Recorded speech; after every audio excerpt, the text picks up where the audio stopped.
Salam. Bugün bəlkə də heç vaxt üzərində çox da düşünmədiyimiz, amma əslində bütün həyatımıza təsir edən bir mövzudan danışacağıq. Mülkiyyət. Yəni cibinizdəki o açarlardan tutmuş bütün ölkənin sərvətlərinə qədər. Bu sadə, amma çox güclü anlayış əslində bizim dünyamızı necə şəkilləndirir? Gəlin birlikdə baxaq. Bir saniyəlik dayanıb ətrafınıza baxın. Oturduğunuz o stol, baxdığınız bu ekran, yaşadığınız ev, bütün bunlar kimindir? Bəs çöldə gəzdiyiniz parklar, istifadə etdiyiniz yollar, bax, bütün bu suallar bizi birbaşa mülkiyyət anlayışının tam mərkəzinə gətirir və biz də bugün məhz bu sualın cavabını axtaracağıq. Gəlin işə ən təməlindən başlayaq.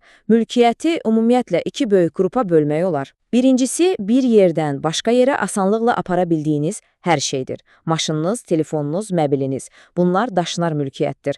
İkincisi isə yerindən tərpətməyin mümkün olmadığı, torpağa möhkəm bağlı olan şeylərdir. Məsələn, torpağın özü, binalar, meşələr. Bu da təbii ki, daşınmaz mülkiyyətdir. Yəni bu mülkiyyəti anlamaq üçün belə deyək, əlifbadır. Deməli, bugün nələrdən danışacağıq? Planımız belədir. Əvvəlcə mülkiyyətin nə olduğunu aydınlaşdıracağıq, sonra fərdi mülkiyyətdən başlayıb miqyası böyüdəcəyik, yəni icmanın və bütün bir millətin mülkiyyətinə keçəcəyik. Hətta beynimizin məhsulu olan mülkiyyətdən də danışacağıq və sonda bütün bunları bir-birinə bağlayan əsas hüquqi prinsipi görəcəyik. Yaxşı, elə isə başlayaq. Mülkiyyət ümumiyyətlə nə deməkdir? Bu qədər çox istifadə etdiyimiz bu sözün kökündə nə dayanır?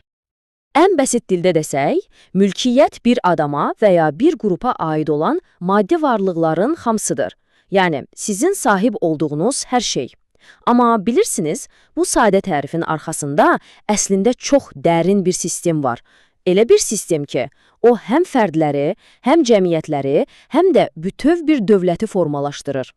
İndi gəlin, hər birimizə ən yaxın, ən tanış olan nöqtədən başlayaq. Fərdin mülkiyyəti.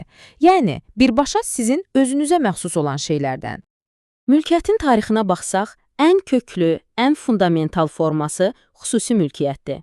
Yəni, bu, hekayənin başladığı yerdir. Min illər əvvəl bu bəlkə sadəcə torpaq, geyim və alətlər idi, amma bugün maşınlardan tutmuş, şirkət səhmlərinə qədər inanılmaz geniş bir sahəni əhatə edir. Bəs yaxşı, bu xüsusi mülkiyyət dediyimiz şey özü necə bölünür? Birincisi, şəxsi mülkiyyətdir. Bu, sizin sırf özünüz üçün, yəni şəxsi istifadəniz üçün olan hər şeydir. Yaşadığınız ev, sürdüyünüz avtomobil, evdəki əşyalarınız. Bunlarla nə edəcəyinizə, kimə verəcəyinizə yalnız və yalnız siz qərar verirsiniz. İndi gələk ikinci növə. Fərdi mülkiyyət. Bax, burada açar söz məqsəddir. Bu mülkiyyət şəxsi ehtiyaclar üçün deyil, gəlir əldə etmək, yəni nəsə istehsal etmək, biznes qurmaq üçün istifadə edilir. Məsələn, bir dərzi üçün tikiş maşını və ya bir rəssamın fırçaları. Bunlar artıq fərdi mülkiyyətdir. Çünki onlarla yeni bir dəyər yaradılır.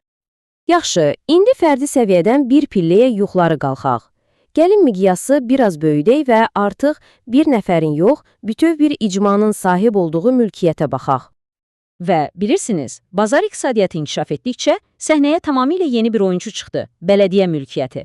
Buradakı məntiq çox sadədir. İnsanlar öz yaşadıkları ərazidə yerli idarə etmə orqanları seçirlər və bu orqanlar da müəyyən əmlaki bütün icmanın xeyrinə idarə edir. Bəs bu yerli idarə etmə bizdə nə qədər geniş yayılıb? Azərbaycanda hazırda 1607 bələdiyyə var. Yəni bu nə deməkdir? Bu o deməkdir ki, ölkənin demək olar hər bir kəndində, qəsəbəsində, şəhərində birbaşa yerli insanların ehtiyacları ilə məşğul olan bir qurum fəaliyyət göstərir.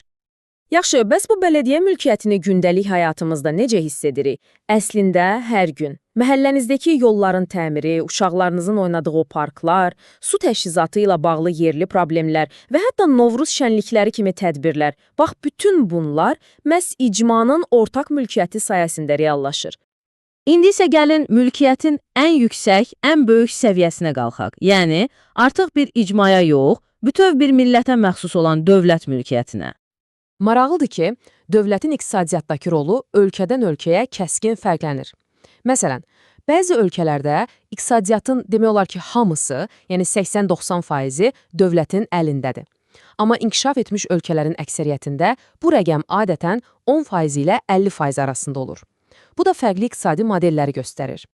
Bax, dövlət mülkiyyəti deyəndə Söhbət bir ölkənin belə deyək, can damarlarından gedir. Ölkənin enerji təhlükəsizliyi, əsas magistral yollar, rabitə şəbəkələri, bizim tarixi abidələrimiz və ən əsası torpaq, su, neft, qaz kimi bütün təbii sərvətlər.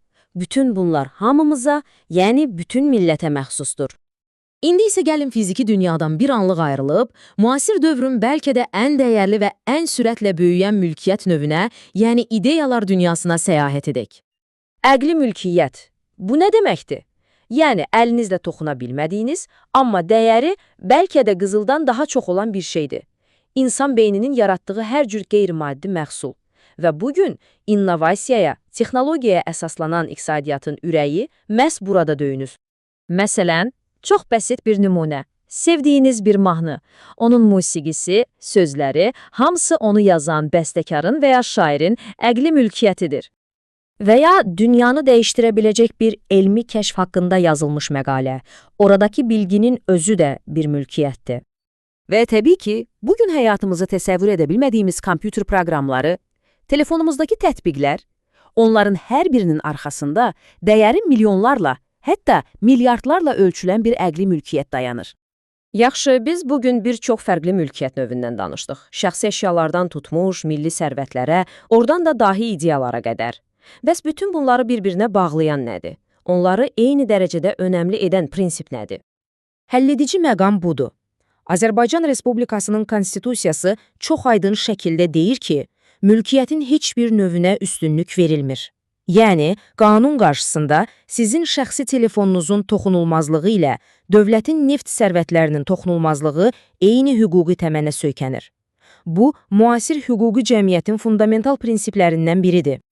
Və sonda gəlin biraz da gələcəyə baxaq və bir sual üzərində düşünək. Texnologiya sürətlə inkişaf edir, rəqəmsal dünyada yeni dəyərlər yaranır, sahibliyin sərhədləri getdikcə dəyişir, bəs sabah bizi nə gözləyir? Virtual dünyadakı varlıqlarımız, bizim genetik məlumatlarımız, mülkiyyətin daha hansı yeni, ağlımıza gəlməyən formalar ortaya çıxacaq və ən əsası biz onları necə qoruyacağıq? Düşünürəm ki, bu üzərində düşünməyə dəyər bir sualdır.